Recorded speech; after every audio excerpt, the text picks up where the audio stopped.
Eh bien, bonjour Christine Marion, donc de la France, en direct d'Annecy. Sébastien Fournier, bonjour. Eh bien, bonjour. Et notre grande amie et ma grande amie Sonia Johnson, bonjour. Allô, Kiki?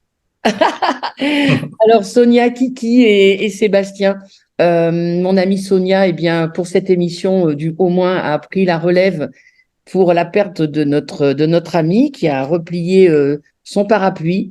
Et je suis bien contente de pouvoir avoir deux personnes de votre beau pays. Vraiment, ça fait plaisir. Alors, je voulais d'abord, pour commencer cette émission, vous dire que moi, j'ai connu Rimouski grâce à Coco. C'était son festival de cœur. Elle me disait, c'est beaucoup d'heures de voiture pour y aller, parce que je sais que chez vous, les distances sont longues. Et c'était vraiment, elle avait deux mots dans la bouche, super ambiance, super programmation. Voilà. Et puis surtout, elle parlait de la relève. Elle aimait la relève, surtout. Donc, ma première question, puis après, je laisserai une question pour Sonia, et puis on continuera l'aventure.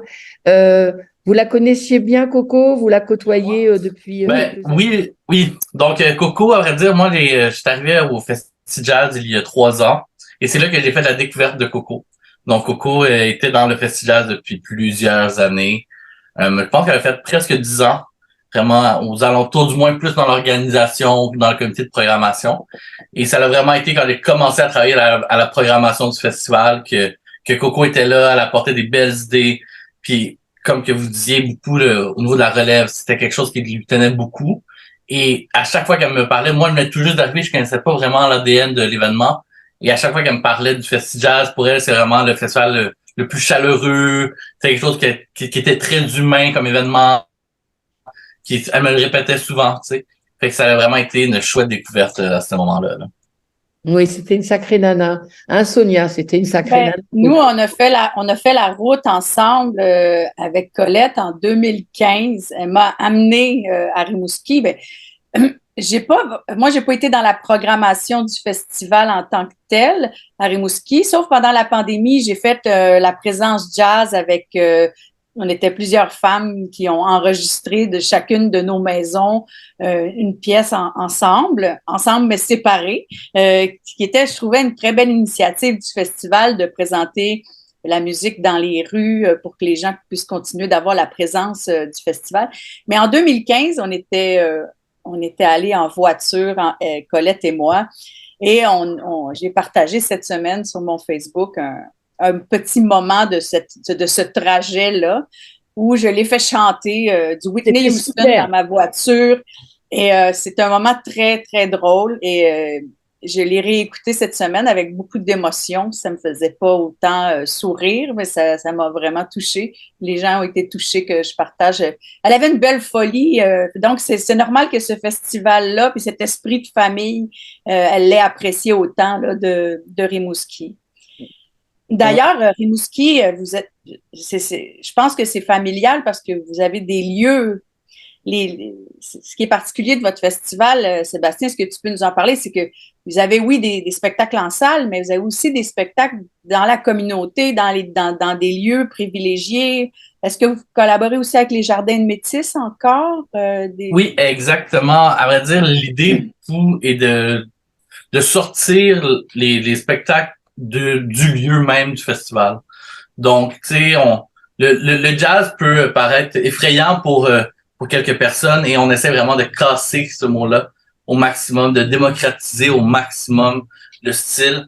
Et pour nous, c'est entre autres de faire jouer des musiciens devant le fleuve, au Brise-Lames, par exemple, qui est un genre de grand quai qui est bien aménagé, qu'on fait jouer aussi au Jardin de Métis à chaque édition. Ça se tombe toujours le premier dimanche du mois, donc c'est gratuit pour tout le monde aller visiter les Jardins de Métis. On profite de l'occasion pour avoir des musiciens d'expérience là-bas aussi. Bref, on met aussi un petit peu partout. Et tu sais, dans notre programmation, on a 80% des spectacles qui sont complètement gratuits.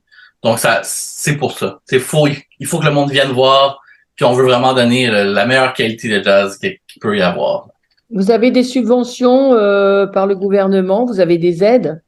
Oui, amplement. À vrai dire, c'est ça qui nous tient beaucoup, je pourrais dire. Les aides, sans eux, ce serait un autre type de festival, puis on voudrait pas devenir un autre type de festival, je pense. Donc, c'est sûr que le gouvernement, autant québécois, canadien, nous aide grandement là, pour subvenir à cet événement-là. J'ai vu 30 000 participants dans son décor maritime. On voit toujours l'eau de partout dans votre festival? Presque, il faut quand même bien détailler ce chiffre-là. Tu sais, nous, dans les études d'achalandage, on parle de participation. Donc, c'est vraiment quelqu'un qui va voir un spectacle, va compter pour une personne, une participation. Si la personne va voir 3 spectacles, va compter pour 3 participations. Fait que ça remet un petit peu plus en perspective le tout.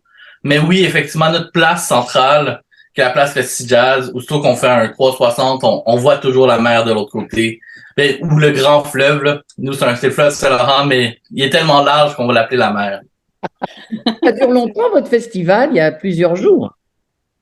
Oui, notre festival, il y a 4 jours, exactement, mais on a des événements qui sont en pré-festival et en post-festival. Mais en soi, c'est vraiment 4 jours condensés, là, du jeudi au dimanche. Sébastien, les coups de cœur de ta programmation, là, qu'est-ce que tu as hâte de voir, d'entendre dans ce que tu as préparé pour l'automne? Ben, on parlait beaucoup de relève quand on a parlé de Coco, brièvement. C'est sûr que pour moi, ça a été Coco qui l'a aussi emmené de l'avant. Une artiste que j'ai vraiment hâte de voir, c'est Sacha Berliner, vibraphoniste new-yorkaise, incroyable, vraiment incroyable, elle est en solo. Puis on a écouté à plusieurs reprises quelques vidéos et c'est extrêmement englobant. Tu sais, on voit qu'elle maîtrise amplement son instrument pour nous faire sentir comme s'il y avait 8 musiciens derrière elle, mais au final, ce n'est que elle et ses baguettes et c'est juste beau. Tu sais, en plus, ça va être dans la salle Bouchard-Morissette, qui se trouve être une petite salle au conservatoire, avec une superbe acoustique. Donc, c'est une salle de 100 personnes, très, très intime. Sacha, c'est vraiment dans mes top 1, là. Ton top 1. J'avais fait une émission avec Coco pour le International Jazz Day. On avait interviewé plein de harpistes. Est-ce que vous avez reçu des harpistes? On en a reçu avant, mais pas depuis que je suis là, par contre. Mais assurément que c'est encore dans nos idées, là. Le vibraphone, c'est très intéressant parce que s'il n'y en a pas beaucoup il y en a pas beaucoup, là, des vibraphonistes jazz. C'est une sonorité tellement importante, là. Je trouve. Exactement. C'est fluide, c'est rêveur, ouais. Oui, et on voit aussi, je trouve, dans la relève québécoise en ce moment, montréalaise, et du Québec aussi, mais que ça prend de plus en plus de place. Tu sais, on pense à Jérémy Carrier, qui est un jeune vibraphoniste, mais qui s'en va super bien. Olivier Salazar, même chose, qui réussit à amener bien la sonorité à travers des nouveaux projets. Tu sais. Oui. Donc, ça, je trouve ça intéressant, là. Est-ce que Olivier sera de la programmation aussi, Olivier Salazar, cette année? Il va être de la programmation avec son groupe Trazalaz. Oui. Et qu'est-ce qui est intéressant, c'est que il va avoir le jeudi, il va faire son spectacle avec Trazalaz. Le vendredi, ils vont diviser le groupe en duo et en trio, qui vont jouer à 4 reprises ici et là dans la ville. Et le soir du vendredi, ils vont faire la soirée Jam Night, donc la soirée Jam. Et qu'est-ce qu'on a vraiment hâte? Ça risque d'être endiablé avec Olivier cette soirée. Oui, amplement. Puis la programmation de notre vendredi, c'est quand même, je suis vraiment fier. On a The Bad Plus qui va ouvrir la soirée, groupe new-yorkais aussi. Après avec Alain Caron en nonette et après avec Larnell Lewis en sextet. Donc ça va être vraiment du gros calibre, là. Et on a Sacha Berliner qui va être en solo. J'ai vu que vous aviez reçu au tout début M. Michel Petrucciani parce qu'il était français. Est-ce que vous avez pas mal de contacts avec la France? Vous avez des demandes? Ben là, qu'est-ce qui s'est passé? C'est que depuis la pandémie, ça a été quand même bien difficile. Il y a eu comme une genre de cassure avec l'international pour plein de raisons, dont des raisons qui étaient très ambiguës de savoir qu'est-ce qu'on fait se passer. T'sais, si on se retourne en 2021, on avait su au mois de mai qu'on pouvait faire un événement. Donc, c'est sûr que ça retardait énormément le processus de booking, de programmation. On essaie toujours d'avoir de l'international qui sort du continent nord-américain. Cette année, par contre, on a juste David Walters, qui se trouve être un chanteur multi-instrumentiste qui vient de Paris, là, entre autres. Mais on se cache pas qu'une des grandes difficultés, c'est aussi les frais de transport. Bien sûr. Qui en ce moment deviennent, les prix ont doublé depuis 2019, c'est assez incroyable, là. Bien sûr. Et c'est quoi vos critères en fait? Vous voulez, quand vous faites votre programmation, vous recevez pas mal de demandes, bien sûr. Ouais. Et qu'est-ce que vous essayez d'organiser pour émouvoir votre public et les surprendre? Vous avez des lignes directives?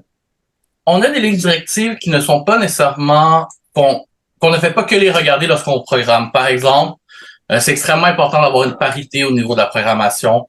Cette année, on est à 52% femmes, 48% hommes. C'est vraiment important d'avoir aussi une diversité, donc diversité culturelle, et d'avoir un éclectisme aussi au niveau des genres. Donc, de ne pas juste rester dans du jazz traditionnel, de pouvoir ouvrir ça. Jusqu'à quel point, c'est toujours la question que je pense que tous les programmateurs de Festival de jazz se demandent, c'est quoi les réelles limites? On se pose toujours la question. Là, on est beaucoup en réflexion à savoir comment on va continuer à programmer pour voir si on veut continuer à aller dans des gros non-jazz ou on veut justement vraiment cibler la jeunesse, cibler l'émergence au maximum, pour plein de raisons, pour tenter de se démarquer aussi, pour tenter, tu sais, on est quand même à 6 heures de route du plus grand festival de jazz à travers le monde, donc c'est sûr que quand on se compare, ben ça peut en être très difficile si on reste dans le même créneau. T'sais. Eh oui. Donc il y a ce questionnement-là qu'on est beaucoup, qu'on est vraiment là-dedans en ce moment. Mais à part que faut que ça soit de la musique de qualité, faut que ça soit des personnes aussi qui sont fun à travailler. Ça, je pense que c'est vraiment important. Tu sais, on travaille de tout cœur et il y a beaucoup de bénévoles, donc on veut vraiment s'assurer qu'avec qui on travaille, les artistes qui viennent, ben que ça soit plaisant. C'est important là, pour nous ça. Combien de bénévoles, Sébastien, vous avez? Parce que je pense que c'est assez impressionnant le nombre de personnes qui sont alliées avec votre festival. Ben, les bénévoles, mettons, si on compte l'an passé, on était à 80. On était à 80 bénévoles pendant l'événement. Et ça, on exclut tout ce qui est à l'extérieur des cadres, montage, mettons, donc de la semaine de l'événement. Donc, c'est sûr que, tu sais, avec le conseil d'administration, on a quand même un conseil d'administration de 9 personnes qui sont bien impliquées aussi. Programmation, c'est tout en bénévole aussi. Donc, c'est sûr que, tu sais, on en a du monde qui met des heures pour faire tourner cette roue-là. Là. Ben oui, c'est super. Parle-moi du prix Héron que notre amie Colette a reçu. C'est en 2021, je crois, qu'elle l'a reçu. Ouais. Parle-nous de ce prix-là, puis qu'est-ce que ça représente et pourquoi Colette, pourquoi Coco Jazz a reçu ce prix-là? Ouais, donc le prix Héron, c'est un prix que ça fait déjà plusieurs années qui existe, qui a été remis à diverses personnes.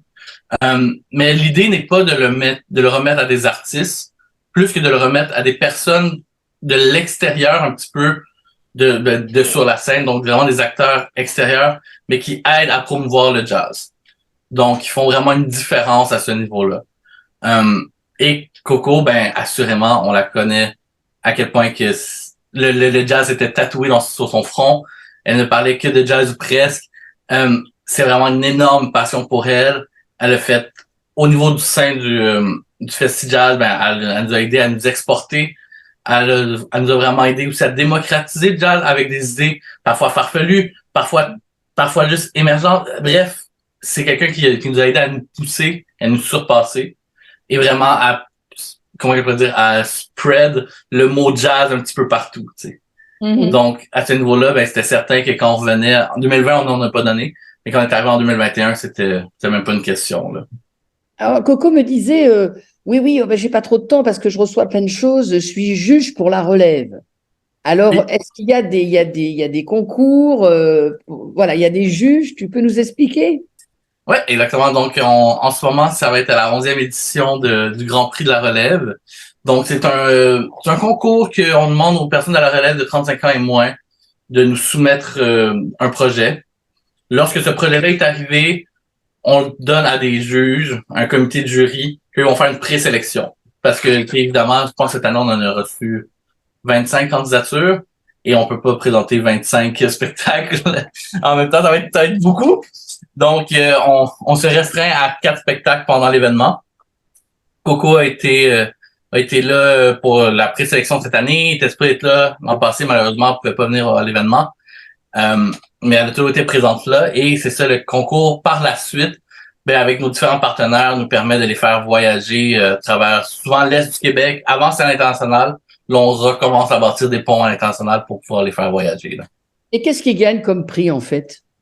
Donc, jusqu'à maintenant, c'est un 5 000 de bourse à la mobilité et de l'aide du festival pour faire la programmation. Donc, on les aide à booker des concerts ici et là.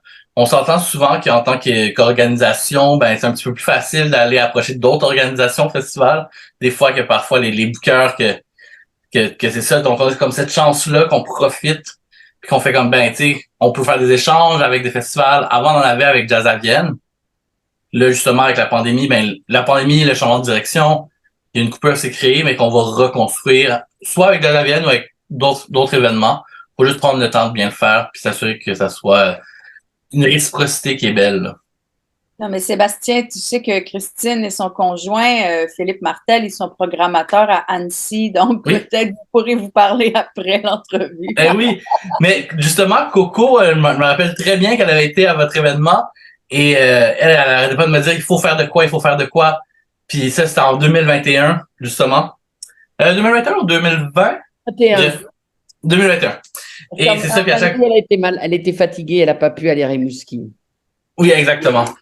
Fait qu'en 2021, on m'en parlait, puis à chaque fois, j'étais comme, c'est une excellente idée, mais en ce moment, il faut qu'on se concentre pour rebâtir ce qu'on a avant de s'exporter, pour vraiment avoir quelque chose de solide, tu sais. Mhm. Parce que je trouve ça difficile de bâtir des projets sur une fondation que, à cause, encore une fois, malheureusement, de la pandémie, que c'est chamboulant un peu. On veut quelque chose que ce soit solide, puis qu'après, ben, on part sur des bonnes bases, tu sais. Ça a été difficile juste après la pandémie en 2021, là. Ça a été difficile. Ben, 2021, c'est pas si mal, étant donné que les aides gouvernementales nous ont beaucoup, beaucoup aidés. Toutefois, 2022, on avait encore des aides gouvernementales. 2023, on en a plus, mais on a gardé des aides qu'on a reçues pour subvenir à l'édition de cette année. Mais un des grands aspects, c'est que tous les fournisseurs, que ça soit au niveau du transport, que ça soit au niveau de l'hébergement, que ça soit au niveau des toilettes chimiques, tout ça augmente considérablement et les aides gouvernementales souvent baissent. Donc, ils sont plus basses qu'en 2019, avant l'inflation, et tous les coûts sont beaucoup plus grands. Donc, on se retrouve dans une situation que si on veut présenter le même événement, ben c'est un petit peu impossible. Faut vraiment qu'on pense à d'autres façons de le financer, et c'est vraiment le nerf de la guerre là, en ce moment. Ouais. En tout cas, moi, j'ai comme référence en France, j'ai Montréal et Rimouski. Je ne parle que de ça. Donc, la relève pour Rimouski. Donc, du coup, on s'y intéresse, on regarde des choses. Et pour les émissions aussi, j'écoute des choses un petit peu. Est-ce que, par exemple, un style comme le hip-hop est dans votre festival? On l'a eu en 2021, mais on a décidé de mettre un groupe jazz comme house band des différents rappeurs qui venaient. Donc, l'idée était vraiment de créer la mixité entre les deux. Le groupe était de Liquor Store, un groupe montréalais. Et c'était vraiment ça l'idée. Finalement, ça a super bien été. Est-ce qu'on va refaire la formule? On verra. Je sais pas. Je pense que ça prend beaucoup de réflexion. Justement, pour moi, ça, c'était très, très, très, très proche de la limite de où est-ce qu'on pouvait aller. Mais je pense que c'était nécessaire de le faire un peu. C'est ça aussi l'affaire. C'est il faut qu'on réussisse à avoir de la vente de billets. Il faut qu'on réussisse à avoir des revenus autonomes. Et malheureusement, tu sais, les gros spectacles de jazz, des fois, on n'a pas beaucoup de revenus autonomes. On n'a pas beaucoup nécessairement de billetterie, mais c'est extrêmement important d'avoir des artistes-là. Donc, comment balancer?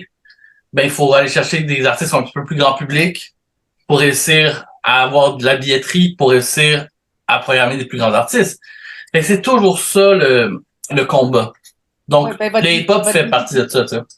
La difficulté, c'est la distance. Peut-être que Christine, elle peut peut-être pas se l'imaginer, là. C'est vraiment loin. Fait que, admettons qu'il y a un show que moi, je veux voir, je sais pas si je vais faire les 6 heures de route. Et donc, il faut que ce soit adapté aussi au public local, je suppose, qui est les principaux acheteurs de billets. Donc, pour avoir votre revenu autonome, il faut penser à votre programmation en fonction de ça aussi. Parce que c'est gratuit, mais selon le nombre de personnes qui viennent, vous avez plus de subventions, c'est ça? Ben, c'est 80% gratuit. Donc, tu sais, sur 50 spectacles, on en a 9 qui sont payants. En gros. Donc, ce qui fait en sorte quand même que que lorsque les spectacles sont payants, ben, tu sais, si on veut satisfaire le public rimouskois, ben, vraiment, faut faire en sorte qu'ils, de plus en plus, nous fassent confiance. Tu sais, qu'on fait comme, vous allez aimer le jazz, du moins les couleurs de. Faites-nous confiance, ça va se passer. Mais pour bâtir cette confiance-là, ben, faut avoir des spectacles un petit peu plus grand public avec parfois des premières parties un petit peu plus jazz. Et c'est entre autres le cas de cette année. On a un groupe qui s'appelle Valère, qui est pop, qui ont quand même des touches jazz dans leur dernier album. Mais en première partie, on a Razalaz qui est beaucoup plus jazz. Tu sais, même si c'est pas du jazz traditionnel, on s'entend, ça reste quand même dans les belles couleurs jazz. Et c'est un petit peu l'idée de mixer tout ça pour vraiment faire découvrir que tu peux aimer un jazz. Vous faites combien au comité de programmation? Ça discute beaucoup? Oui, c'est des grosses soirées, parfois avec une petite coupe de vin, on aimait bien. On est 4 au comité de programmation. C'est intéressant. Oui, on est 4 personnes sur le comité de programmation. Donc, c'est quand même un petit comité, mais en même temps, on peut pas être plus parce que sinon on va se perdre, là, c'est sûr, là. Et c'est un comité émotionnel, tu sais. Dis-moi, Sonia, tu as été juge aussi, ou tu aimerais, ou enfin, je veux dire, c'est quelque chose qui te plaît ou qui te plairait? Oui, je pourrais, mais moi, j'en ai fait des comités de programmation, mais moi, je suis dans le conseil d'administration de l'Off Festival à Montréal. Et puis, c'est ça, c'est pas facile de faire les comités de programmation. En plus, nous, on fait une écoute à l'aveugle. Donc, on ne juge pas on juge les dossiers sans savoir qui sont les artistes. Donc, ce sont vraiment, c'est un bon processus, c'est impartial, mais c'est ça. Fait que puis là, les goûts, on peut pas les discuter en tant que tel, tu sais, on peut pas dire, j'ai choisi cet artiste-là parce que je le connais, tu sais, parce on peut pas avoir de conflit d'intérêt, tout est à l'aveugle, c'est ça. Mais ça complique les choses. Ouais. Je voulais rajouter quelque chose que sûrement vous ne savez pas. Coco, moi je suis assez jazz traditionnel et Coco m'a fait découvrir Gogo Penguin, enfin des choses que je ne connaissais pas. Et un jour elle m'a dit, là on va atteindre un peu l'extrême limite pour toi, tu vas être un petit peu borderline, mais il faut que tu écoutes jusqu'au bout. Et elle m'envoie un morceau de jazz metal. Et là, j'écoute le morceau, alors ça commence jazz, et là ça finit metal, enfin rock, enfin. Et je l'ai écouté et elle m'a dit, tu vois, c'est bien, il faut que tu écoutes des choses comme ça, tu vas voir, tu vas ouvrir. Tu vois, et Coco, je dois dire que maintenant, comme je fais de la programmation, mon trad, mais par exemple pour les émissions de radio, et puis je reprends un petit peu modestement un segment de 28 minutes pour elle, je me dois d'écouter des choses différentes et je dois dire qu'elle m'a bien éduquée. Parce qu'elle en fait, c'était une convertisseuse, Coco. C'était une convertisseuse. Amplement, puis elle essaie pas de tomber ses idées. Moi, je me rappelle que Larnell Lewis, ça faisait 3 ans qu'elle nous en parlait. Puis finalement, on a décidé de le programmer cette année, tu sais. Mais si elle a une idée en tête, elle essaie pas de tomber. Et c'est justement, elle comprenait que le jazz est un style qui évolue comme tous les styles musicaux, au final. On s'entend. Mais que le jazz évolue énormément. Puis un des plus grands exemples, j'étais à Montréal pour le Festival de Jazz de Montréal la semaine passée. Et j'ai vu c'était Domi et Judy Beck, qui sont des jeunes de 20 et 23 ans qui faisaient la grande scène devant 60 000 personnes. Et c'est là que tu voyais, OK, il y a 60 000 personnes qui viennent voir ces 2 jeunes prodiges-là, qui sont qui sont vraiment les préférés de Herbie Hancock.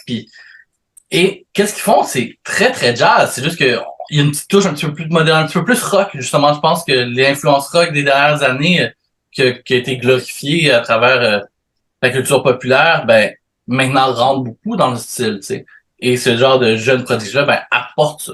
Fait une belle mixité de tout ça, avec une belle modernité aussi. Fait qu'il faut essayer de suivre les tendances, être ouvert à tout ça, mais c'est pas toujours facile.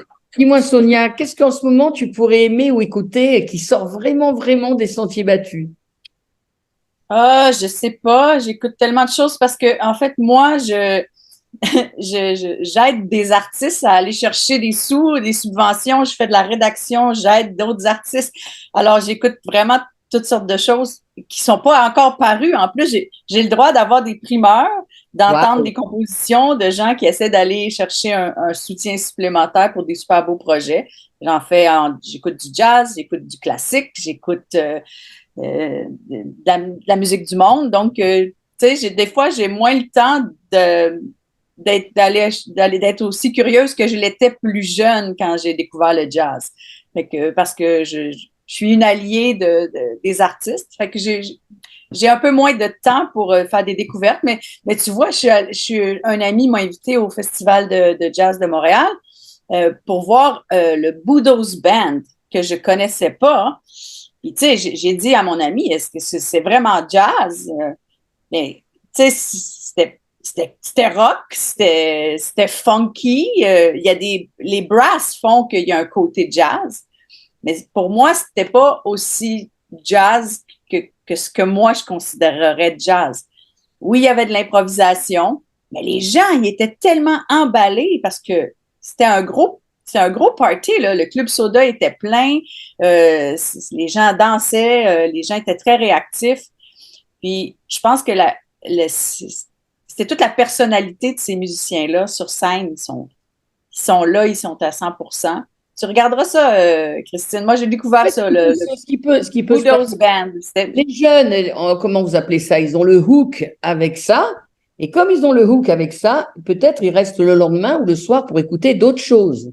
Ils se seraient peut-être pas venus pour écouter ça. Et en fait, du coup, ils viennent écouter d'autres choses. Nous, par exemple, à Annecy, on faisait une semaine de jazz, une semaine de classique, une semaine d'humour.